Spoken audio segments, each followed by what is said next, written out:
Greetings and salutations, everybody. Welcome to the best damn movie-related show on the planet Earth, the John Campea Show. Coming from right here in our quaint little studio. I'm, of course, your host, John Campea, and this is the show where we talk about those things that we love. Movies and movie news, TV and streaming and all that good stuff. Joining me in the studio, of course, is our technical director, Jonathan Voico. Good afternoon, everybody. Writer, director, producer, Robert Meyer-Burnett. How's it going? And most importantly, of course, you guys are here. Thank you so much for being here and making our little show part of your day. And here's how our show's going to go. We're going to start off by talking about a number of predetermined topics we got lined up for you guys. Then in the second part of the show, that's the most important. That's when we take your live comments and questions. If you have a thought, theory, opinion, question, or an observation you'd like us to address, as long as we deem it appropriate to be addressed on the show in front of everybody, go ahead and fire it on into our super chat feature in the live chat, and we'll get around to addressing those in the second part of the show. All right, guys. We got a lot of things to talk about here today, so let's get things started. We're going to kick things off with this. The Acolyte was terrible. It was a really bad show. Did you watch it, Rob? Yes. Did you get all the way through it? I did. I had to tap out. And then about a month or two later, I went back to watch the remaining episodes just so I had a foundation. And it was really upsetting because you know how excited I was for that show. I do. I was so excited from the day they announced it. And the first episode showed promise. I think the combat, I'll give credit where it's due. Combat looked pretty good in it. But yeah, it was really, really quite bad. And they canceled the show, and that's a good thing. And now there's a news story coming out that really makes me glad they canceled it. Because apparently Yoda, who does a little, spoiler alert, does a little cameo at the end there. Apparently he was going to go a little House of Cards. What? A A little bit of Dark Side. Not Baby Yoda's dad. It can't possibly be. As this report comes to us saying, the showrunner of the canceled Star Wars show, Acolyte, would have shown Yoda's dark side. And like not his backside though, right? No, not Okay. his backside. That's OnlyFans.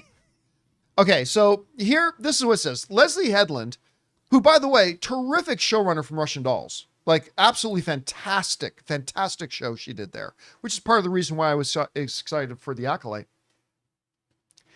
Writes, the showrunner of the canceled Star Wars show Acolyte revealed how she would have used fan favorite character Yoda had it continued. In a recent interview, she revealed that season 2 would have explored a previously unknown aspects of the Jedi Grandmaster, his capability of dabbling within the dark side.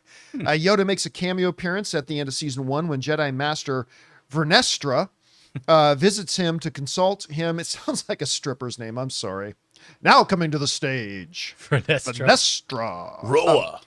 Consult him on something That's what the important. audience Okay, says. so during a discussion on the George Lucas talk show, Patrick Cotnoir asked Leslie Headland if Yoda would help Ventra cover up the questionable actions of the Jedi Order in season 2. Because you remember, turns out the Jedi made an oopsie and they did this big cover-up of it that led to other problems. Would Yoda have participated in the cover-up? Leslie Headland says, for sure. Oh, come on. Yeah, Headland responded. This meant that Yoda would have shown his dark side by supporting Ro in blaming Sol, killed by Osha after he admitted to killing her mother, blah, blah, blah, blah, blah. He would also support her in framing Sol as a rogue Jedi to protect the Jedi Council from galactic Senate scrutiny and investigation and hide her former apprentice's Khamir's involvement after she confided the truth in him. Cover this up, we must. Yes. No, by the way, that was a terrible Yoda. You don't even have to tell me in the live chat. I know it was a terrible Yoda. Anyway, this is nonsense. Look. I get and have gotten into many debates and won every single time, by the way, with people regarding The Last Jedi. Not a great movie. Don't even get me started about The Rise of Skywalker, but a lot of people who apparently have no idea about Luke Skywalker would say, that was totally, the way Luke was in that's totally not something Luke would have done. Luke wouldn't have done that. Luke wouldn't have done that. And my response is, then you've never watched Star Wars. Because while it is absolutely arguable that Luke, understanding his character, could have also made other choices, maybe better ones, if you don't understand how Luke Skywalker, that individual and his personality, and how all the things he saw, the choices he saw made, the consequences of those choices, how history repeats itself, if you don't understand how Luke could have also theoretically made the choices that led us to the Last Jedi, then you simply don't know Luke Skywalker. I'll leave it at that. But there is no version of Yoda I've ever seen who is like, yeah, let's do this government cover-up. Like Yoda, it's just not, like Yoda's not always right, but he's always trying to be right. He's always trying to be right. And this notion that, yes, let's cover up what actually happened on that planet. Yes, let's actually frame another Jedi for something he didn't do. Yes, let's actually cover these other things up and plant landmines that could totally blow up in our faces later. I just don't know that Leslie Headland understood Yoda. And again, you can have Yoda's personality and see how within this personality and within this history, you could see him making choice A or choice B or choice C, but you got to recognize that this character would not make choice D or E. You know what I'm saying? Anyway, so this has just made a really bad show even worse in my eyes. And maybe that's unfair.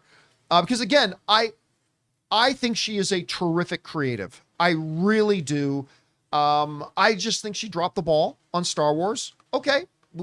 Everybody has bad days at the office, but yeah, I'm pretty glad they canceled season 2 because I wouldn't want them to take Yoda in this direction. Anyway, Rob, you hear about these plans that they had for season 2. I don't know. What do you take away from it? Well, Yoda wasn't exactly forthcoming about parentage to Luke in Empire Strikes Back. Well, as Obi-Wan said, it was true from a certain point of view. Yeah, and I would say that, so there is precedent that the Jedi can play fast and loose with things, but I agree with you. The Jedi can, yes. Yes, but I mean, I think that Yoda, here's my problem. One of the problems with modern storytelling is people in this day and age don't believe that their characters can be good.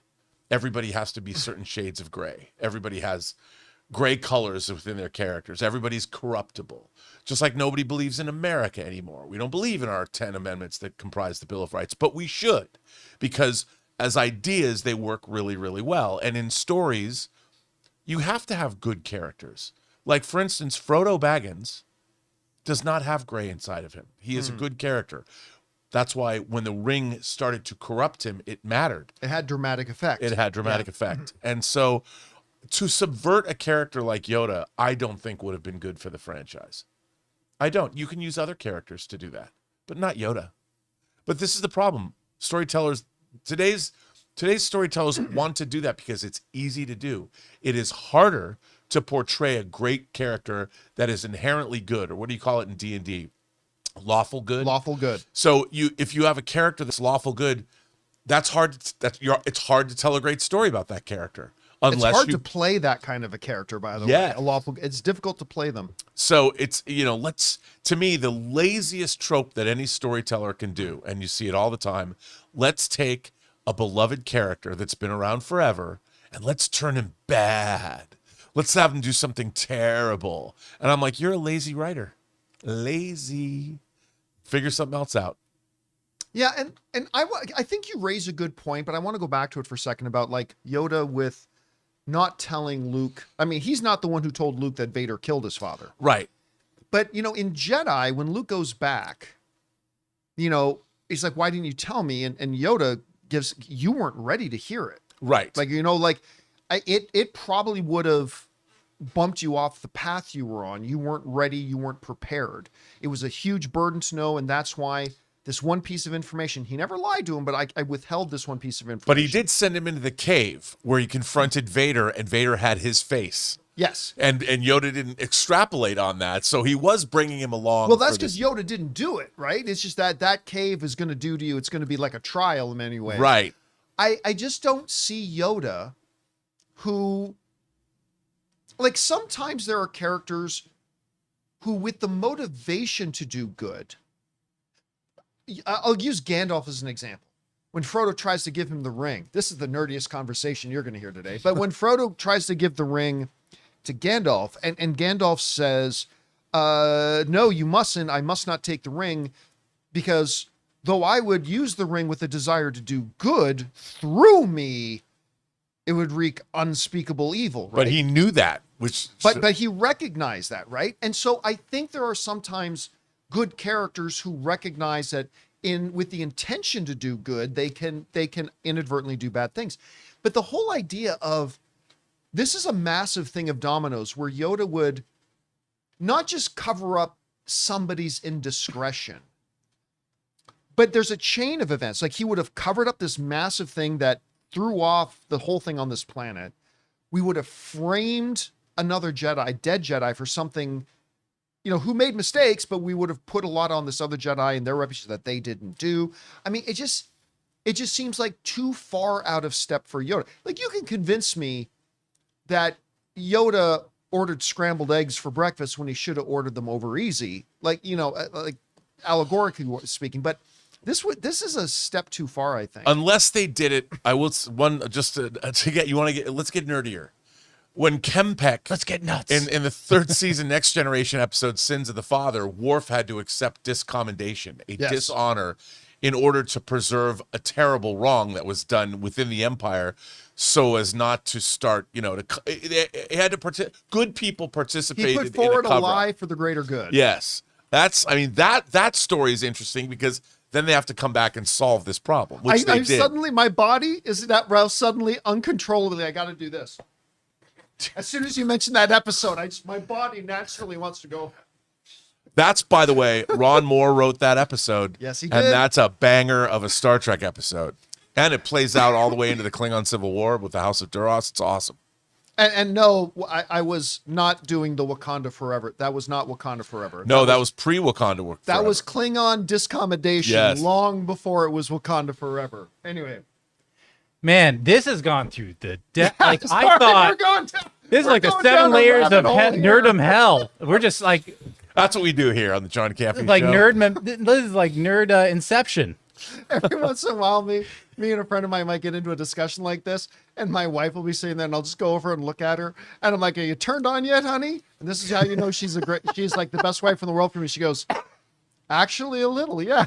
So it's like, I married the right woman. Anyway, guys, question is for you: what do you think about this? Listen, all art is subjective. Maybe you enjoyed The Acolyte. If you did, that's awesome. I didn't, but that doesn't mean you can't. But I am kind of glad hearing news like this, that maybe canceling season 2 was the good idea. Anyway, whatever you guys think about this, jump down into the comment section below and let us know your thoughts. All right. With that down, guys, let's move on to this. Oh my God, that is not the right story. There we go. Let's move on to this. You guys know we're going to talk a little bit more about some of the stuff's going on with Paramount and the Warner Brothers. And I know we're talking about the situation a lot around here, but it is literally the biggest news and entertainment business of the last, combined with the Disney Fox thing of the last decade. So here's an interesting thing. You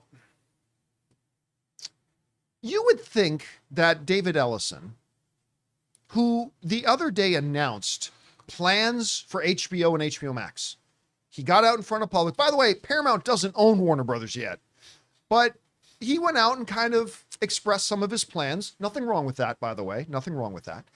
Got up in front of the press and gave some ideas about what he's going to do with HBO. He's going to do this with HBO. I'm going to do this with HBO Max. It's going to be great. We're going to have this and this and this. Interesting thing, though, he hasn't talked to the head of HBO.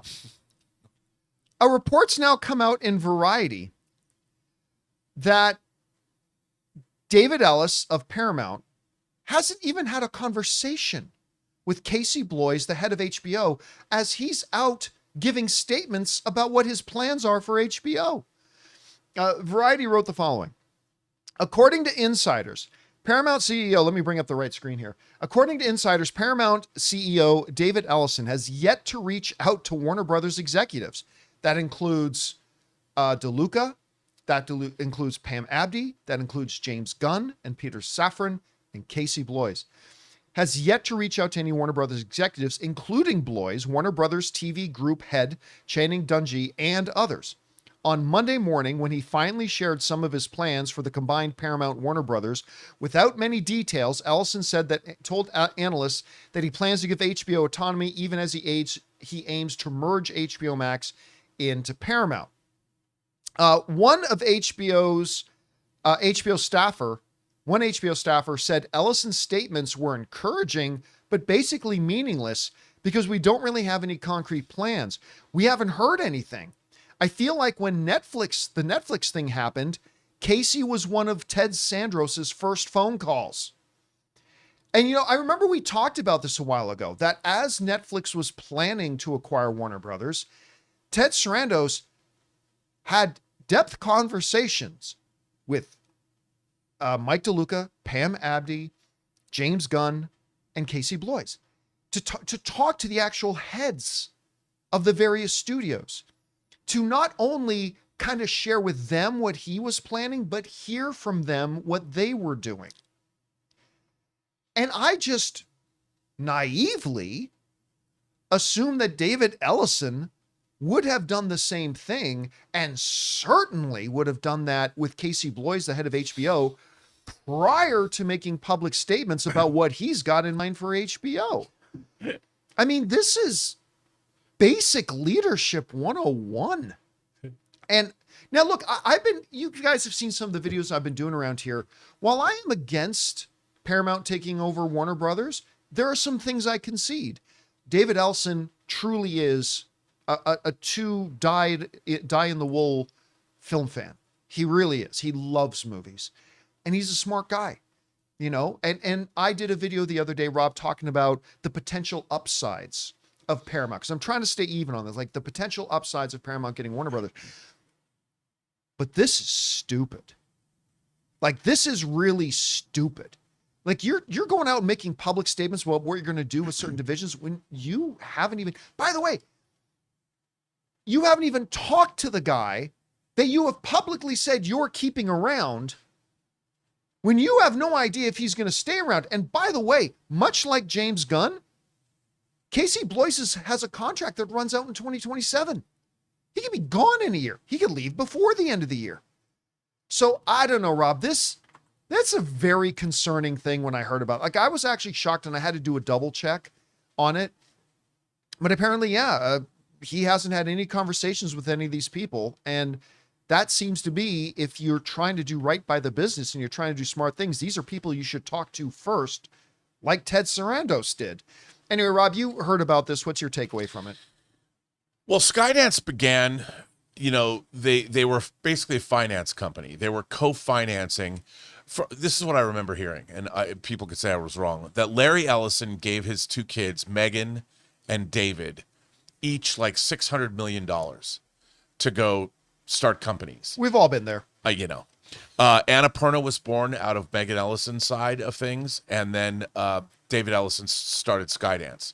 And at first, David was financing like half of Paramount's slate, J.J. Abrams' Star Trek movies, Mission Impossible, and was building things from there. And that's how he sort of began. But what that leads me to believe is that, yes, he learned the business, but he wasn't playing the politics of the business as much. So he comes in with his money, and of course everybody's your friend when you have money and you're co-financing movies and you get to meet everybody and be a mover and shaker and all that. But you're not existing you're in a different place.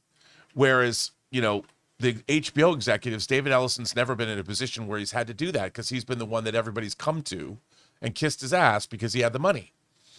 And I think that it's just a different skill set that he's going to have to learn, because you're talking about, the problem is he's punching below his weight class.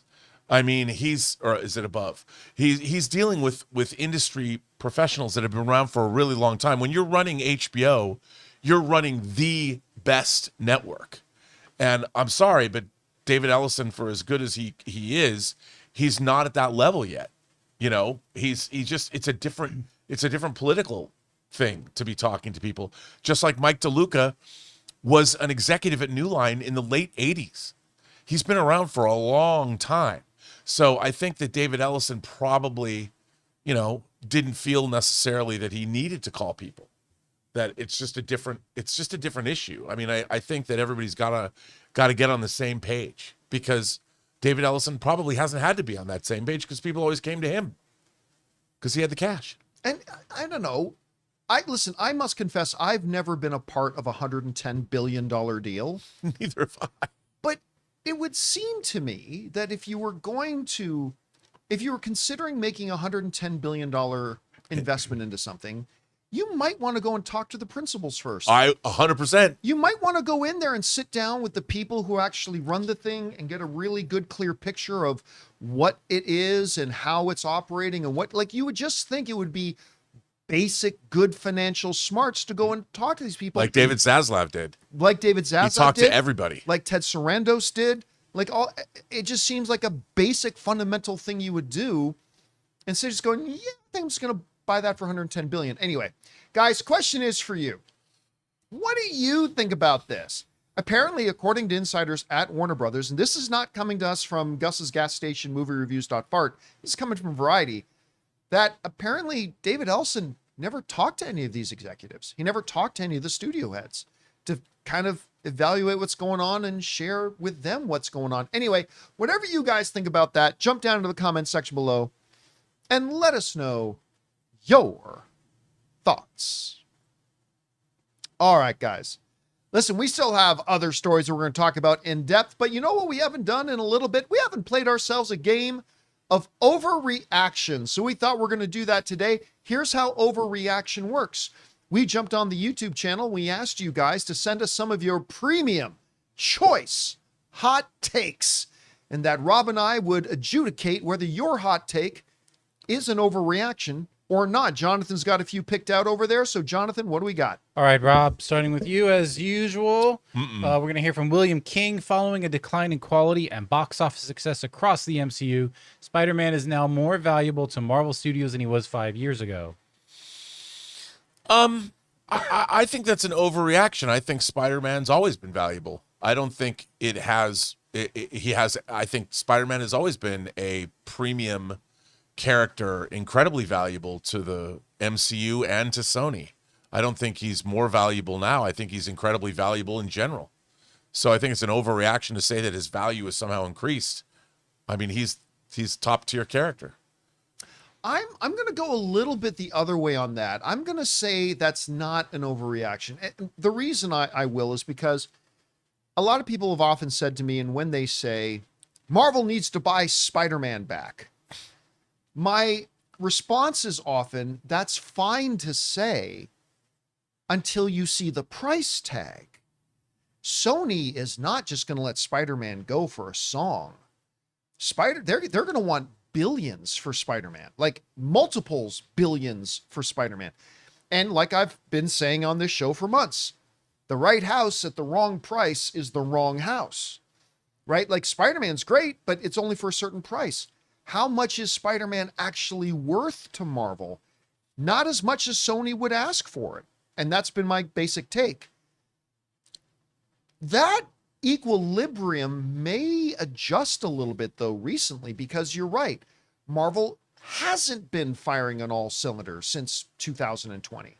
They really haven't. I mean, certainly sometimes they are, sometimes they're not. They're not consistently firing on all cylinders at any rate. The last Spider-Man movie nearly made $2 billion. So do I think that maybe that would increase the perceived value of Spider-Man to Marvel if they were ever contemplating just buying him back from Sony? Yes. But I still don't think enough that it would be willing or able to equal the value that Sony would be asking for him. Because I'll tell you, Rob, I think minimum, if you're Marvel and I'm Sony and you come to me and say, I want to buy Spider-Man back, how much? I don't think I'm giving you a number less than $5 billion. No, and if you think about it, if you include the 2 Into the Spider-Verse movies, because Spider-Man, even though it's Miles Morales, is a principal character. It's still part of that overall Spider-Man deal. Yeah, and Brand New Day is the 11th Spider-Man proper film that Sony's made. 11. Oh, since 2001. That's a lot of money. I don't think that the amount of money that Spider-Man's worth, I don't think Marvel has the ability to, they can't shell out that money and make it work. I agree. Yeah, that's what I think it is. It's just they're asking too much. Yeah. All right, what's next? All right, John, we're going to hear from Jay Tobin, who says RDJ as Iron Man is the greatest casting of all time. You know, my instant split-second reaction was to say massive overreaction. But can I sit here right now and name 10 better castings off the top of my head? I can't. See, you know what? While this may not be an absolute fact, I'm going to say that is not necessarily an overreaction. I mean, listen, I think it's pretty much universally agreed upon that Robert Downey Jr.'s casting as Iron Man was pretty much perfect. Hindsight is 2020, but that's all we have to deal with is hindsight. I mean, he is Tony Stark. Tony Stark is Robert Downey Jr. I'm not going to say it's definitively true, but it's close enough that I'll say it's not an overreaction. I don't know, Rob, what do you think? Well, if you go by even box office, you know, in terms of, I don't know if he's the best casting, but he's certainly one of the most valuable. Like, I would say other great castings of all time is Sean Connery as James Bond. But those James Bond movies haven't made as much as the Marvel movies, but that's still great casting. Ian McKellen as Gandalf is a great bit of casting. It's funny you had just mentioned Sean Connery, because you know Sean Connery was originally offered Gandalf and turned it down. Yeah, and you know, Humphrey Bogart in Casablanca was amazing casting. Yeah. But in terms of finding, what's interesting, I would say that isn't an overreaction, because not only was Robert Downey Jr. great as Iron Man, his casting was foundational to the entire MCU. Yeah. Yeah. If Robert Downey Jr. was not the smashing success, and by the way, Favreau took a huge risk, because when they cast him, he was not bankable. They pushed back. And he couldn't even get proper insurance. So it was a stroke of genius to do it. So you know what? It's not an overreaction. Yeah, and you know, there are other great cast. John Travolta in Saturday Night Fever. Yeah. Peter Dinklage in Game of Thrones. Ryan Reynolds as Deadpool. Hugh Jackman as Wolverine. But yeah, I think if not at the very top of it, Ryan or Robert Downey Jr. has to be in that discussion. So yeah, I think we're both going to go with not an overreaction. All right, what's next? All right, Rob, back to you. We're going to hear from Lieutenant John, who says the summer of 2026 will have the highest summer box office total in history. We've talked about this before, and we've looked at the entirety, like how many billion-dollar films, but I don't think that this summer is going to have the highest box office in history. Without looking at it in front of me, I don't think the summer, you're asking specifically about the summer, Yeah. I don't think so. And Doomsday is until December. Yep. Yeah, I'm going to call this a big overreaction. If you go back to the summer of 2019, the box office of that summer was over $4 billion. You had movies that summer like Avengers Endgame, The Lion King, Toy Story 4, Spider-Man Far From Home, Aladdin, Captain Marvel, on and on and on. This summer, now we all agree that the year of 2026 is going to be massive. Probably the biggest since 2019. And with the box office results this weekend coming from Scream 7, you know, bode very well for what's coming up. But in the summer, we got Devil Wear Prada 2, that's going to be huge. Mortal Kombat 2, which is not going to be huge. Although I'm very excited for that movie, man. I got to tell you, the trailers have made me so excited. I'm going to run to this movie faster than Donald Trump runs to an Epstein Island party. I'm going to be there so quick, I cannot wait. Anyway, Mandalorian and Grogu, which I don't think is going to be huge, but I think can make money. But yeah, do I see it on the same level as summer of 2019? Nah, so I'm going to say this is an overreaction. All right, what's next? Is that what's next? I lost track with that joke now. I don't know what. So Rob already answered. Okay. Yeah, so, it's John's. all right. So now John Spencer Smothers. Project Hail Mary will have a bigger second weekend box office than its first week. You know, I'm just having the same sensation that I had with the last one. You know why I said my initial reaction is to say big overreaction. It is so rare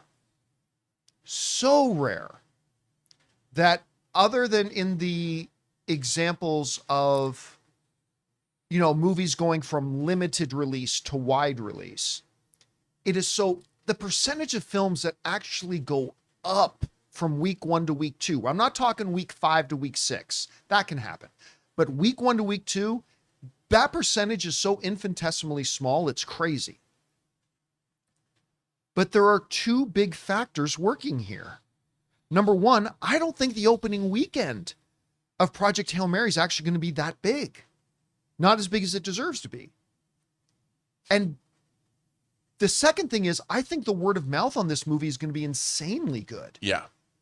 So the combination of not that many people going weekend 1 with how good we are hearing this movie is, would I put money that weekend 2 of Project Hail Mary is going to make more? No. But I don't think it's a wild overreaction either. If any movie this year has a chance to do it, because, you know, Endgame or Doomsday is going to have too big of an opening weekend to do that. Dune is going to have too big of an opening weekend to do that. Mario Brothers is going to have far too big of an opening weekend to do that. But Project Hail Mary? I'm going to say it's not a super big overreaction. Rob, what about you? I agree with you. I think Project Hail Mary is undervalued in its opening weekend already. You know, 45 to 55 million is what they're projecting. I would expect to see it exceed that because of word of mouth. And I think there is a possibility, it really depends on how well it does its first weekend, because it could very much overperform its first weekend. But I would say that it's not an overreaction to think that there is a possibility, because word of mouth on this is going to be insane. I also, just looking at the competition, it's a little lighter competition its second weekend. Yeah. And I just gasped because, well, one, yeah, Ben-Hur is being re-released in theaters, but Rad is being re-released in theaters the same week. Hell Rad? Yeah. The biker movie? Yeah. What? Rad is being re-released. And so is Ben-Hur. That's pretty cool, too. Man, I saw Ben-Hur in the theater once in 70 millimeter. I'd go see that again. I think it's one of the greatest movies ever made. Yeah. I've never seen it on the big screen. They did a 4K restoration. The new disc is stunning. Between that and Excalibur, we're eating good. Nice. All right. What's All right, next? Rob, going to go over to you here. We're going to hear from Hold On, the Lights Are Out, who says Star Wars has more bad TV projects than good ones. I don't think that's an overreaction. But, you know, the word bad is, I think, I mean, I would say Star Wars has had disappointing, but flat out bad. Like, you know, the if you think about in terms of TV projects, you also have to look at things like Star Wars Rebels, which is good. You have to look at the Clone Wars TV series, which I thought was pretty good. You have to look at the things that were like the Acolyte I thought was bad. I thought that the Kenobi series was borderline bad, but it had enough in it that it made it interesting. So I think that's an overreaction.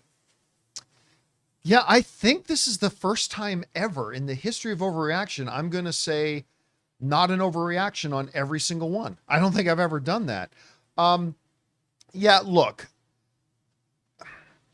When you look at the Star Wars TV projects, I mean, we're going to talk the more modern era. We're not going to go back to Ewoks and The holiday droids special and the holiday special and whatever. But Life Day. you listen, Andor was Andor. Greatest thing Star Wars has ever produced other than the original trilogy. Andor by a mile. At least a couple of seasons of Mandalorian. I really adored Skeleton Crew. Yeah. But then you've got Acolyte, Ahsoka, Obi-Wan. Which ones am I missing? Or have we just covered them all? Pretty much. And even Mandalorian had a bad season. Boba Fett. Oh my God. I am Boba My head was trying to protect itself by putting a mental block in there. Fett. Boy, was that a disappointing. Yes. Book of Boba Fett, which was absolutely terrible. So yeah, I'm going to say it's not an overreaction to say that while they've had some excellent stuff, they've had more bad stuff than good. I don't think that's an overreaction. And all right, guys, that will wrap up this little session of Overreaction. Thank you to everybody who sent in their hot takes. Keep your eyes open on the YouTube channel for the next time we put out a call for your hot takes, and maybe you'll see yours on the next little installment of Overreaction. All right, guys. With that down, we still have a couple of big things to talk about, including Wall Street has just downgraded Paramount to quote-unquote junk. And we're going to go over what that means and what the repercussions of that move are. Also, there's a Game of Thrones movie now being developed by the writer of Andor about Aegon's Conquest. That is amazingly exciting. We're going to talk about those things and a few things more. But before we do, we're going to take a quick second, pay some bills around here, and thank one of the sponsors of today's episode of the John Campea Show. I'm going to try to get focused this time. Yes. Our friends at Harry's. Guys, we want to take a second to thank a sponsor of this video, Harry's. Listen, guys, you know that I'm a tech geek. We live in an age where your phone is basically a handheld supercomputer and your car can now literally park itself. So why are so many of us still using razors that feel flimsy, overpriced, and honestly stuck in 2008? That's exactly why I've leveled up to the new Harry's Plus. When I first picked this thing up, the first thing that I noticed was the weight. It's solid metal, no cheap plastic here. If you want to check it out right now, head over to harrys.com/Campea. Now, what makes the Plus different is the advanced pivoting system that actually reaches every corner of your face. You're getting 3 different blade angles for a clean cut at the root, plus a lubricating strip with aloe and vitamin E to keep your skin calm while you work. No clogging, no middleman, just a great shave. Right now, you can get the Harry's Plus trial set for only $10 at harrys.com/Campea. You're getting the new Plus razor, a 5-blade cartridge, their foam shave gel, and a travel cover. It's a risk-free trial, so if you don't love it, they'll make it right. Go to harrys.com/Campea, and when they ask where you heard about them, please tell them we sent you. It really helps support the show. And thank you to our friends at Harry's for sponsoring today's episode of the John Campea Show. All right, guys. With that down, let's move on to this. You know, I did a editorial video last night on the 5 kill switches. You guys can go look it up. It's on the front of our YouTube channel under editorials. On the 5 kill switches that exist that could potentially kill the Paramount Warner Brothers deal. Now, I make it very clear in the video that I still think it's going to go through. I still think it's going to happen, but there are these kill switches. Now, one of the big problems that I mentioned in the video is that the combined debt that Paramount is going to hold once they acquire Warner Brothers. Are you ready for this number? Rob, do you remember how much Disney bought Fox for? It was like 70 to 80. 70 to 80, I think originally wanted to buy it for that, but 70 to 80 billion dollars is what the total value of the deal is.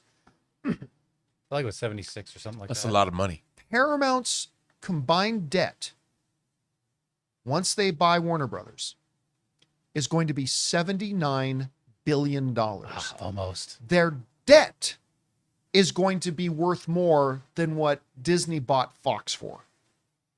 And that presents, and I explain it in the video, that presents a lot of potential problems. But I wasn't the only one to recognize that. Wall Street recognized it. Because this coming out from Bloomberg via Yahoo Finance, Paramount's debt, Wall Street has just downgraded them to junk following Warner Brothers' purchase deal. They wrote the following.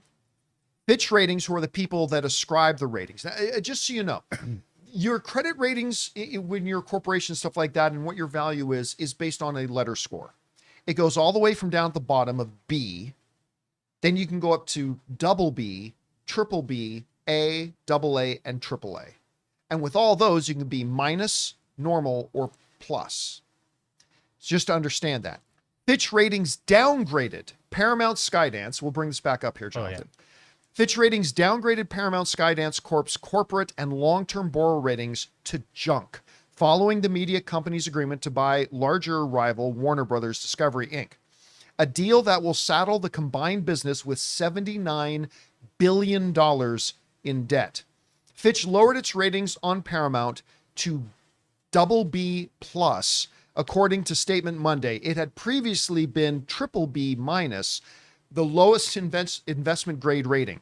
That means once you go below that, you go from investment grade to what they qualify as junk. The rating service also said Paramount is on negative watch, pending details on the deal terms, financing efforts. Okay. So Wall Street has now looked at Paramount as a company. And they looked at what the details that are public are, how much money they have, how much money they generate, and what their debt is going to be. And they've now said that Paramount is a credit risk. They are a junk holding. Now, what does that actually mean? Well, let's jump over to the Campea classroom for a moment and take a look, because I think this is important. I think this is relevant. I know some of this is going to sound like blah, blah facts, blah, blah facts, blah, blah facts, but do follow it here because I think this is really interesting and really important. So Paramount junk, what does that mean? Wall Street moves Paramount's credit from BBB- to BB+, which classifies it as junk in their term. Now, this is why they explained they moved its rating. Number one, staggering debt. The combined company is expected to carry roughly $79 billion in net debt. Fitch, that's the company that assigned the rating, and S&P are concerned that the leverage, the ratio of debt to earnings, is far too high for an investment grade company. They are going to be holding way more debt than their income and revenue generation can handle. And so that was part of their concern. Their other concern is cash flow pressure. Integrating two giants like Paramount and Warner Brothers Discovery is expensive and complex. Fitch noted that free cash flow will likely be negative through 2026. Then, also another problem is the Netflix fee. Paramount paid Netflix on behalf of Warner Brothers a $2.8 billion termination fee to Netflix because Warner Brothers scrapped an earlier deal with them to go to Paramount instead. Nothing. That's money that just got burned. They didn't get anything for it. They just had to pay it almost $3 billion for nothing. Also, they said that it's on negative watch. Not only was it downgraded to BB+, but it was also placed on the negative watch, meaning agencies might drop it even further, maybe even to BB-, if they don't see a clear path to pay down the debt. Okay, so that's why the Wall Street companies have downgraded Paramount down to what they qualify as junk and down to, so that's why they did it. Those are the factors in place that cause them all the concern and says we need to downgrade this. Okay. So what happens? What are the negative consequences to any company? Not Paramount specifically, but to any company if they get downgraded to junk. Well, let's look at that now. Consequences of a company being downgraded to junk. And this is a big one, Rob. I know you're going to appreciate this. Higher borrowing costs. Great. Just like a person with a low credit score, a junk company has to pay much higher interests to borrow money. Story of my life. All right. So here's the thing though, Rob. You often point out, correctly so, movies, most of the time, movie studios don't actually pay for a movie out of their own bank account. They finance the production of those movies. And as you have often so correctly pointed out, every day that a movie gets delayed in its production, you got to pay interest, accumulated costs, right? Well, what this now means is that when Paramount wants to make a movie, remember, they're saying we're going to put out 30 movies a year, they claim, which would be awesome if they do. But they're claiming they're going to make 30 movies a year. Now, it's going to be that much more expensive because all the agencies they go to borrow the money from to finance their movies, they're now going to be paying significantly higher interest than what Disney has to pay, than what Sony has to pay, than what Lionsgate has to pay, than what Universal has to pay. They got to pay more now They have less money, but they're going to have to pay more. So making these movies is now going to become even more expensive for Paramount. One of the other consequences for a company that gets downgraded to junk, institutional selling. Now, this one may not affect Paramount itself, but this is a general negative. Many large funds, pension funds and things like that will hold companies are legally prohibited from holding junk debt companies. So if there's any of these big institutions want to hold Paramount, they got to sell them now. They legally can't hold them, which I think is pretty interesting. Also, the other consequence for companies in general is default risk. It serves as a formal warning. Downgrading to junk is a formal warning that the company is at a higher risk of defaulting on its loans or potentially facing bankruptcy if the economy takes a downturn. Okay, so that's the consequences for general companies. How could this directly affect Paramount? Well, to get back to investment grade, the company will likely have to be aggressive about, number one, layoffs. Analysts expect significant cuts to find synergies. Rob, one of the things that I pointed out in my editorial video last night in talking about the 5 potential kill switches is that David Ellison and Paramount have said, we're going to find $6 billion in cuts. Netflix responded to that by saying, that's adorable. It at minimum for what you're buying it for. Our accountants are saying it's going to be nearly triple that. You're going to need to cut nearly $16 billion in stuff. And with them being downgraded to junk, they're going to have to do a lot more layoffs. The other thing that they point out, that how this is going to directly affect Paramount, is they're going to have to do an asset sale. They may be forced, not 100%, but they may be forced to sell off specific cable networks as parts of their library to pay down that $79 billion debt. Now, for the record, I think Paramount was probably always planning on selling off some of the TV assets anyway, to be fair. I think that was their plan anyway, but they may even have to sell off other parts of the assets. Anyway, the third potential consequence for Paramount, content reduction. We might see fewer greenlit movies and shows as they pivot towards profitability over pure volume. Listen, one of the best things that David Ellison has said about the future is the idea of a combined Paramount and Warner Brothers putting out 30 theatrical films a year. I love the sound of that. That is great. But how are you going to pay for it? You certainly don't have the money. And now when you try to finance producing every one of those films, we now know that the cost for you to borrow that money is going to be higher than it is for anybody else to borrow money, I should say. I don't see a reality in which they're going to be able to do this 30 films a year, unless they're done for like $2 or $3 million each. Right. Like really gut them. But I mean, that's an option too, I suppose. Now, look, I want to be very clear about this. Do all of these facts mean we should assume that this whole thing is going to fail? No. Listen, I am sure that the bean counters over at Paramount understood we're going to be under a lot of financial weight. There's going to be a huge debt pressure. I'm sure they wouldn't have done it if they didn't think they at least had a chance to navigate these waters, right? I'm sure they've got a plan. But as Ted Sarandos pointed out, they did way overpay for Warner Brothers at $110 billion. By the way, how smart David Zaslav look now. So they way overpaid and $79 billion in debt, downgraded their holdings to junk. Borrowing money is going to be more expensive now. Institutions are going to have to sell off their positions. While this does not mean this deal isn't going to work, it ain't good. Anyway, Rob, I just rattled off a whole bunch of information here. What out of all this is really standing out to you? Well, just overall, the amount of you taking on this debt. Let's say they want to make 30 movies, and you say, how much are they going to make them for? In this competitive marketplace, if they're supposed to be theatrical, remember, it's not just the movies.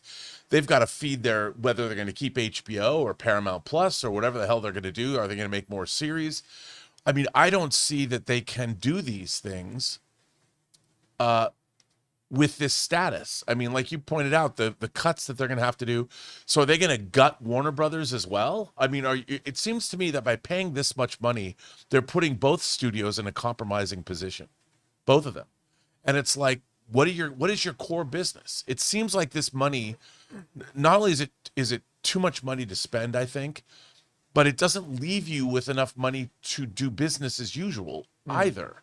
So you've compromised both entities by doing this, because you're going to have to make cuts across the board. Whereas, Netflix they had a lot of money. they're not. Netflix had a ton of money. It was a cash offer. Yeah. So it's a cash offer that they don't. And they weren't going to spend $110 billion. No, and they were going to let Warner Brothers continue to do what Warner Brothers did. They were going to acquire the company, but Warner Brothers has all those great credit deals. They're not the ones that are compromised, so they can go do it business as usual. So I don't think that, the way you put it, I don't see how this actually makes much sense, to be honest. Like, where's the upside? It's going to take them a long time to get out from under this debt. It's not going to be eradicated in 6 months or a year. No, and again, as we read in finance, they're saying that, like, in 2026 alone, they're not going to chip away at the debt. They're going to go deep. They're going to go deeper into debt. They are not going to make as much money as they are going to spend this year. So they're going to go. So that $79 billion debt could become an $80 billion debt. And they don't have anything on their slate that's going to be gross $1 billion either. So where's the money coming in? I think they still see. Look, as much as broadcast traditional television is dying, we all know that. It is still a revenue generator. Yeah, very much so. And I think Paramount's going to really be looking to their TV assets with the television assets. And while it is all dying, it's still alive right now. Dying as it is, it's still alive and it's still generating significant revenue.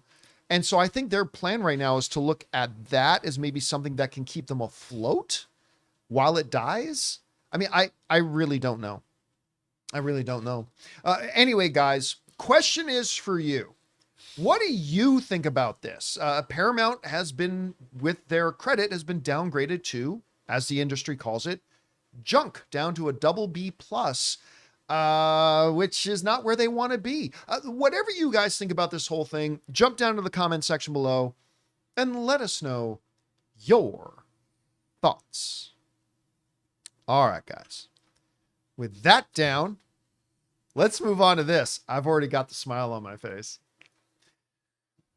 News has come out in the Hollywood Reporter, says this: Game of Thrones movie officially in the works at Warner Brothers from Andor writer. You still have it's still the zoomed in. Oh, it's still thank you that. From the Andor writer, which is also in early development as a series at HBO. This is what they said. The world of Game of Thrones could finally be heading to the big screen. Warner Brothers is officially developing a movie set in George R.R. Martin's fantasy world with writer Beau Willimon. I hope I've always mispronounced his name, who wrote Andor and House of Cards. By the way, 5 times nominated at the Emmy for Best Writer for House of Cards, and got nominated for Best Writing in a Drama Series for Andor as well. He's also been nominated for an Oscar, I believe, for that Ryan Gosling, George Clooney movie. I thought it was called Ides of March. Is that what it was called? I can't remember, but Yeah. that political movie that he did, Right. Yeah. did there. This is a decorated writer and obviously responsible for one of the greatest Star Wars things ever in Andor. The news was first teased in the Hollywood Reporter's recent cover story profile on Martin, which revealed that both HBO and Warner Brothers film divisions were working on rival versions of the story of King Aegon Targaryen I, Conquest of Westeros. As we reported, the film version is being envisioned as a mammoth, Dune-sized feature film. I love that. Now, here's the really interesting kind of rub on this, is that, as they pointed out, Warner Brothers and HBO are working on dueling versions of this. They ain't going to make them both. So they've been working for a while on trying to develop a series based on King Aegon I. And now they're saying maybe movie instead. listen, if you're going to tell the story of Aegon, I think it's a movie. I think you go I do too. epic, big scale. Now, for those of you who aren't familiar with the story of Aegon the First, so the Targaryens used to live in Old Valyria. It suffered the doom. And at some point, King Aegon and his two, I want to make sure I get this right, sister wives. Let me see. I'm going to see if I can bring up, this is the traditional picture that they use for this. Let me see if I can bring it up here. Oh yeah, here it is. So this is the traditional picture that's used for Aegon. I want to be that dude. Remember, With your sisters? those are his sisters. I can see that. But these are his sister wives. So he had two wives, and both of them were his sisters. So anyway, Aegon and his sister wives came over from Valyria, and they conquered the Seven Kingdoms. He conquered Westeros, and he's the one who forged the Iron Throne from the swords of his fallen enemies. He's the one who made it. And so there's always been references to Aegon and Aegon. Egg is named after Aegon. So all these things, that's the story they're talking about. And listen, as far as HBO series go, I love House of the Dragon and I love A Knight of the Seven Kingdoms, but enough of the series, enough of the prequel series already. If you're going to do more Game of Thrones, I'd like to see them start moving past where we ended off in Game of Thrones personally. But as a movie, as what they're calling a massive, mammoth scale, Dune-sized kind of epic, from the writer of Andor and House of Cards, right. Oh my God, sign me up. This is terrific. This is news I've been wanting to hear. Now, they still could make the choice to go with the series instead of the movie. I guess they're going to let them write it out and see what kind of looks best. I'm personally going to be cheering for a movie. Jonathan, I think I heard you kind of say you agree with that as well. You'd like to see this as a movie. Yeah, because this isn't as long form of intrigue, court intrigue. It's pretty straightforward. He had all the dragons and they had none. You know? So this is a story of conquest. Oh yeah, it's a that's why it's not called the Aegon Wars. Yeah. It's Aegon's conquest. Yeah. He comes and dominates. Of course, the big question as you bring this picture back up, Jonathan, the big question in everybody's mind is who you're going to cast as his sister wives. Yeah. Damn it. If that's not a good looking family though, that's a good looking family. Anyway, Rob, they've got the guy who wrote Andor with Game of Thrones, probably most asked for story, Aegon's Conquest, one that they're also maybe developing a series about. What do you take away from Count me in. I mean, especially if it's a Dune-sized epic. I mean, in a way, it's kind of the reverse of Paul Atreides, getting the Fremen together, because you've got a guy that's just going to go rush in where angels fear to tread and take over Westeros. I mean, I could see that as like a Godfather 2 kind of an epic. I mean, I would love to. It sounds great to me. What's not to love?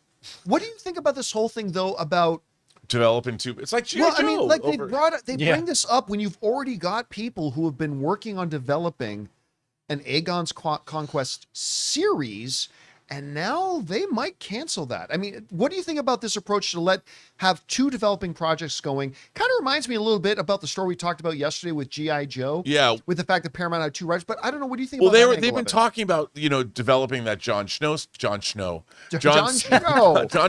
The little known cousin of Jon Snow. Yeah, Jon Snow, eh? The Jon Snow series, how they were going to take that. That was going to be a post Game of Thrones show, but they had talked about developing 4 different programs. So they've been developing Game of Thrones spin-offs for a while. I'm sure this has been one of them. That's why so I think it's great. I think obviously there's enough source material that you can base things on. And I think what they have been shown, especially with Knight of the Seven Kingdoms, is that you can have a show like House of the Dragon and you can have Knight of the Seven Kingdoms, and they can coexist. Very different shows. Yeah. And I think that showed them that, like anything, you'd think this would be self-evident, but to make a well-written show that's handsomely produced with people that really know what they're doing and understand the IP and stay true to the IP, it shows that you can do a lot of diverse storytelling in the same universe if you have great writers and great showrunners behind those ideas, because Night of the Seven Kingdoms is very different from House of the Dragon. Yep. And I think that once you've seen that play out well, and who doesn't like Night of the Seven Kingdoms? Oh, so good. It shows that the Game of Thrones universe will support that different kind of storytelling. And that is against the conventional wisdom of Hollywood. Everyone's like, well, if somebody likes this, you have to give them the same flavor.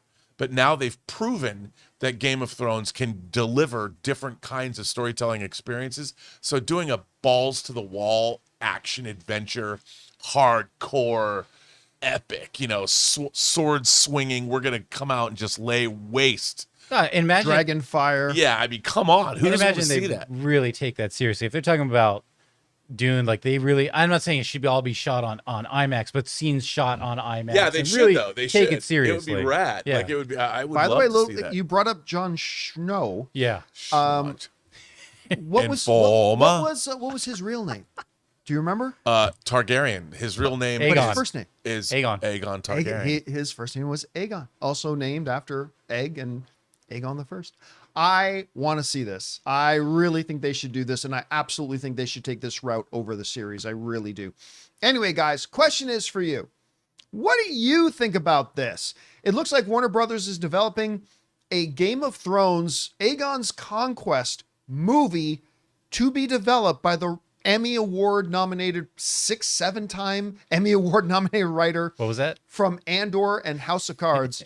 6 or 7? Yeah. Oh, I set that up, didn't I? Whatever you guys think about Should I it, cheer? jump down to the comments section below and let us know your thoughts. All right, guys. With that down, it's time for us to move on to the most important part of our show, which is, of course, taking your live comments and questions. But before we do, we got to do two things. First of all, we have to bid good afternoon to writer, director, producer Robert Meyer Burnett. Great job as always, my friend. Actually, we're going to see you a little bit later today on our movie club installment Ooh, fun. of Project Hail Mary. Just a reminder, everybody, tonight, 5 p.m. Pacific time, you figure out whatever time that is where you live, we're going to be doing our Project Hail Mary movie club. We're going to talk about the book, how we see it translating into the movie, what things they're going to include, what things we think they might leave out. Hopefully you guys will come and join us for that. So Rob, we'll talk to you then. Great job as always, and we'll All see right, you later. sir. I will see you then. The other thing we need to do here before we move on to your questions, which, by the way, I've seen some people ask, yes, we've already turned off the super chats. We've got enough in there. But we need to thank another sponsor of today's episode, our friends at Mando. Guys, we want to take a second to thank a sponsor of today's video, Mando. Guys, the time for spring cleaning has come, and to be honest, I'm actually kind of looking forward to it this year. I've been busy clearing out the clutter in the studio here and getting my camper van ready for the next movie meetup trip, but I'm also incredibly excited to keep using my deodorant. You guys know that a while ago I started using Mando whole body deodorant, and it has been an absolute game changer for me. Whether I'm sitting under these hot studio lights for a long live stream, or I'm out on the golf course recently. Yeah, I actually just took up golf. I need something that actually works. Mando was created by a doctor and comes from the founders of Lumi. One of the things that I love about Mando is that it's safe to use anywhere. We're talking pits, feet, and even the boys downstairs. It's clinically proven to block odor for up to 72 hours, which is honestly way better than a shower with soap alone. It doesn't just mask the smell, it stops it before it starts. Right now, you can get 20% off site-wide. Head over to shopmando.com and use my exclusive code Campea. That's shopmando.com, code Campea for 20% off. Support the show and tell them I sent you. And thank you to our friends at Mando for sponsoring today's episode of the John Campea Show. All right, guys, with that all down, let's move on to your live comments and questions, shall we? Jonathan, what we got up first? Pens Gaming says, hey, John, love the show. Been watching for a while now. Was curious if you saw the Doomsday plot leak going around that Scooper said half is real. Listen, there have been, continue to be, and are thousands of supposed leaks. All I'll say is the same thing that I've said before. Some of them are right. A bunch of them are wrong. But, you know, I said a short time ago that the rate at which things have started to come out, I said, I think everything's going to be out there probably by the end of March. Mm-hmm. And again, while a lot of the stuff that's floating out there that a lot of people think is real is absolutely nonsense, is absolutely not real. It's like there's a lot of things being said about things that are happening in Doomsday that do not happen in Doomsday. But more and more things are coming out that are actually right. I'll leave you to guess which the things out there are right and which of the things out there are wrong.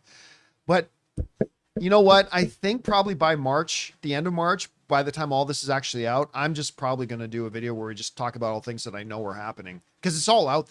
By then, it's not all out there yet, but by then it's all going to be out there. I mean, so anyway, we'll see. All right, what's next? Michael Maximilian Moriarty says, I hope the Russos have learned their lesson from Hulk in Infinity War with how to handle OP characters like Sentry, Magneto, and Franklin. I have no idea what you mean by that. Like, what lessons were there to learn? Yeah, he wasn't in it much. Yeah. In Infinity War. So I don't know what lessons there are to be learned. Here's the problem that Marvel characters face, though. They're all gods. Like, and that's the thing. Like, I hear some people, they downpowered this character and they downpowered that. Well, you have to. Because listen, if you take characters as they're often portrayed in the comics and then just bring them into what is supposed to feel like a real world, then like you're talking about having 24 characters running around who at any moment that they want could snap their fingers and destroy the earth. Like Thor, if you take, God level Thor and make him like he is in the comics, he could wipe out the world if he wanted to. Scarlet Witch, with her power level, she could just wipe out the world if she wanted to. Hulk could wipe out the world if he wanted to. I mean, you just go down the Sentry could just wipe out all of reality if he wanted to. You can't really do a cinematic universe that tries to have any kind of an anchor when every single character running around is literally a god that could just destroy everything whenever they wanted. It's hard. Like, DC has essentially one character like that, and that's Superman. And we've always talked about how difficult it is to make interesting stories around Superman when there's really not much that presents a threat to him. Not really. And then every story has to be about another, like, power that is so immense and unthinkable that it might pose a threat to Superman.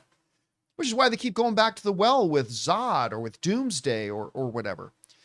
So it's, I don't know what lesson you want them to learn from Hulk.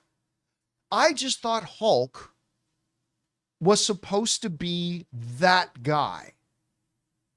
And I think the first couple of Avengers movies worked best when Hulk was that guy.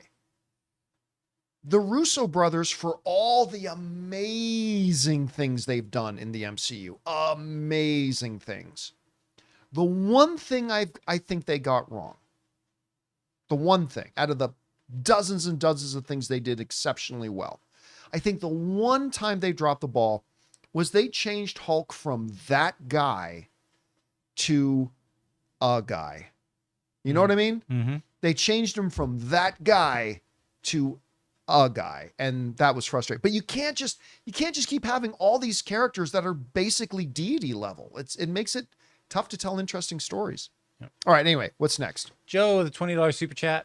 Oh, thank you, Joe. Appreciate that, man. Says, I can see it now. G.I. Joe film, the G.I. Joe film written by Landis, directed by Ratner, and produced by Weinstein. For good measure, cast Armie Hammer and Kevin Spacey, and then you have real life version of Family Guys, the Offender skit. Well, okay. To be fair, two of those guys are cleared in a court. Yeah, I was going to say, so the first three, with Landis and Weinstein and Ratner, these are all people who have documented numerous accusers of, let's just say, wrongdoing. Numerous, reported, documented. The other two were actually, like, in the case of Kevin Spacey, he was actually taken to trial and found not guilty. And I can't remember if the same can be said for Armie Hammer, I want to say the same can be said, think or like, so. or charges were just dismissed for lack of evidence, whatever. Mm-hmm. Anyway, but yes, that would be. Let's just say that movie would be a very difficult one to market. Yeah, and ensure. Very, very challenging one to market, I think. Anyway, David Ellison is up for the task. yes, he'll make it happen. Raptor says, "Have you seen Gone Fishing with Joe Pesci and Danny We Glover?" go fishing. Rewatched it yesterday after loving it as a kid. I think it's the worst movie I've ever seen. It is a movie with a couple of incredible, iconic actors that has never been very good. We going fishing. Yeah, no, you're right. I don't even remember it fondly. I just remember watching it once going, that's not very funny. But great concept. Like, listen, let's say that movie didn't exist. Yeah. If you announced today they were making a movie about a couple of retired guys planning a fishing getaway weekend, and it was going to be not Donald Glover, Danny Glover. Danny Glover Yeah, and Joe Pesci. and Joe Pesci, Yeah. sign me up. I think that sounds great, but the one they actually made wasn't so good. Yeah, I think they were just trying to like go off the wave of grumpy old men, and it just did not Yes. work out. Yeah. Jay says, "Were you surprised by how many great actors passed in this last year after watching the In Memoriam at the Actor Awards? So many greats." You know, I'll be honest. While I caught most of the SAG Awards, we were playing our D&D game at the same time, so I didn't see the In Memoriam. But yeah, we've lost a lot of legends already this year. I mean, most recently, of course, Catherine O'Hara. But am I shocked? I mean, look, the reality is like most of the legends that we've lost were legends because they were of a certain age. So I'm not at all suggesting that makes it not bad and not feel bad. Sure. But I mean, it takes away the word surprise from it. You know what I mean? But Yeah. Anyway, I still haven't seen their In Memoriam, and I do want to go back and watch it. Yep. All right, what's next? We got Jay. We did F&F clips. Do you think it's necessary to have Doctor Doom have a scarred face and possibly a different voice from Tony? It seems ridiculous because this is an entirely new character, not a Tony Stark revival. I think there's an argument to be made for either. I don't think you need to have him not scarred or different. I don't think you need to make him scarred or different. Like I think it's fine. And I think there's positives to go either way with that. Reality is, and this is one of the things that I did ages and ages and ages ago. You ain't seeing his face. Well, and how do I put this? Just go with that. Just go with that. That for the better part of it, you're not seeing his face anyway. They're saving that for Secret Wars. But so it doesn't really matter. But yeah, I think you can make an argument to go either way with that. I don't think it really matters that much. All right, what's we got next? Callum, who says, "Hey, John, have you watched the new Scrubs yet?" No. Yeah, nor have I. I haven't, and I think partly because I haven't heard great things about it, so now I'm nervous. I haven't heard it's terrible. It's pretty lukewarm what I'm hearing coming out of it, and I really like Scrubs. And I was excited when they said that we're bringing it back, but I've been kind of nervous because I haven't heard the best things about it, but I will probably give it a shot at some point. All right, what's next? We got some support from Hollow Lord. Thank you. And then Mike Sui says, $20 super chat. Thank you. Love the nerdy discussions in the beginning of the show, man. That went many layers deep. Yeah, I try not to go down the rabbit trail very often when we do our show. Like, you know me, I'm a stay on target kind of guy. But yeah, sorry, we got a little bit away from that. By the way, thank you for supporting our channel on that level, man. That was very generous of you, dude. Thank you. Hollow Lord says, hi, like Sam Rockwell. Good luck. Have fun. Don't die. I still haven't gotten around to seeing it. It came and went in my local theater pretty fast. Sucks, man. I wanted to see it. I talked to one person that absolutely loved it. I talked to another person that wasn't so taken with it. But yeah, I've heard nothing but I've heard that it's really good from a lot of different people, despite the last person I talked to who didn't like it. Love Sam Rockwell. Love him. Also, by the way, I love his wife, Leslie Bibb. Quick little side Leslie Bibb story.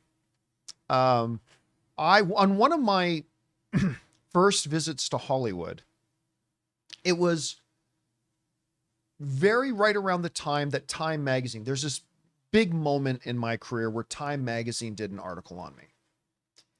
And it was an article titled, it was about the emerging influence of these online film pundits. That's how long ago it was. And they did an article called Boys Who Love Toys, There's an Unlikely New Superpower in the World of Film. And the big cover was of me in these Jedi robes and holding a film strip and all that kind of stuff. And it goes into it. Anyway, the reason I mention all that is to set the context that I came down and I was invited by a filmmaker to go do a set visit. And Leslie Bibb was there. And she looked at me. One of my friend introduced me to her. And she looked at me. She goes, wait a minute. And then she reached into her bag and she pulled out the Time magazine. She's that? Yeah. I'm like, yeah, that's me. She goes, well, and then she talked to me for a few minutes. She was absolutely charming, absolutely delightful, stunningly beautiful. But yeah, that's my little Leslie Bibb story. Anyway. All right. What's next? All right. D Wild. Gonna have a hoot with this one. Two-parter. Magneto from the universe where it's 70s, 80s, or 90s, etc. Like F4 from the 60s universe. Again, we don't know what year that is there. That was just a look. Allowing his Holocaust experience and being age appropriate. This idea came to mind with theories of recasted characters from alternate Earths brought together in Battle World, eventually into the new 616. What do I always say? The story comes first. You don't do mental gymnastics and bend and twist your story to accommodate a detail. You don't do that. Listen, the James Bond that was around in film back when Sean Connery was doing it, the world was done a certain way. And you could say certain things were important to James Bond because he was in that era. But we don't do that today. There are certain things about James Bond that simply have to be changed because it's a different era. You still keep the spirit of Bond, but you acquiesce to the realities that we live in a different era that requires certain things. The key thing about Magneto, and I say this as somebody who for more than 20 years, Magneto is my number one absolute favorite comic book character, beyond all others. The key thing about him, though, is not that he came as a child from a German concentration camp, which, by the way, was never part of his origin story originally. So if you want to act like a Puritan, say, you got to stick to the original. Well, that wasn't part of his original story, actually. They changed it way back in the day. They altered it, much like they do with all comic book characters now. So if you're going to try to be a Patty Puritan, you shouldn't want him to come from a German concentration camp anyway, because that was never part of his actually original origin story. That being said, the key thing about understanding the character is that as a child, he was exposed to the worst horrors that humanity can be. That's the point. In the era in which, when they were telling certain Magneto stories, the events in that era of time that best fit that was obviously Germany and the German concentration camps. For when a young Eric could be exposed to the absolute worst of humanity that would turn his heart against humanity and lose all faith in humanity. But we're in a different era now. So instead of doing these mental gymnastics and trying to, well, what if we do that, blah, blah, and bend the purpose of the story, just say, well, no, the fundamental important thing was that he's exposed to the worst in humanity that turns his heart against humanity and makes him lose all faith in humanity. There are other things now and circumstances and events that we've had in this era that perfectly meet that. Whether it's Rwanda, or Bosnia or whatever. There are many other things you can do that. So the important thing here is to make sure the spirit of what makes Magneto Magneto is still there, rather than twisting and perverting things just so you can keep the one detail. It's not the detail that was important. It's what that detail represented. And there are other details that you don't have to do mental gymnastics around to make that fit the spirit of the character. So that's why I'm always going to stay with that. Anyway, what's next? Mr. I says, with casting being added as a category at the Oscars, is it an overreaction to say Sarah Haley Finn deserves a Lifetime Achievement Award in that for her castings of Marvel Studios? Yeah, that's an overreaction. That's an overreaction. I think the Academy is going to look at things like, look, is Chris Hemsworth a really good Thor? Absolutely he is. But you could have done, there are other guys who could play Thor. I mean, and the big ensembles are not often the strong pieces. Like, yeah, you can look at the Avengers movies when you're bringing all the leads, but in the individual films, would a lot of Marvel films not called Avengers gotten Best Casting Award nominations? I don't think so. And I say this as a big Marvel fanboy. I don't think they would have. So I'm going to say no. I'm going to say no. Let me say this. I'm going to say no, but the right arguments maybe could convince me otherwise. But for now, off the top of my head, I'll say no. All right, what's next? KJ, final two here. KJ Walker says, tips for reporting news for CinemaCon while there. Have good internet. Just have good internet. I mean, honestly, that's not even a joke, because how much was internet a priority every time we went to like Comic-Con or whatever? It's always like trying to find water in the desert. But really it would be the same answer I'd give to tips for reporting news, period. Report the news. I mean, there's not really a lot of tips to give. It's like anything else. CinemaCon, Comic-Con, anything. It's the same thing. You hear information, you convey information. Really no secret sauce to it, to be honest with you. Yep. Don't do it in a noisy area. Yeah, try not to do it in a noisy area. Zach Taylor, the last one for the day. With the downgrade, did the shareholders look at this and decide to vote no? Listen, this is the thing. And I often got to say this to Rob, because Rob will often bring up, well, if you're a Warner Brothers shareholder, Warner Brothers shareholders don't care. They don't care. All they care is that they get their money. They'll certainly sell though afterward. I mean, it would be a risk. I would.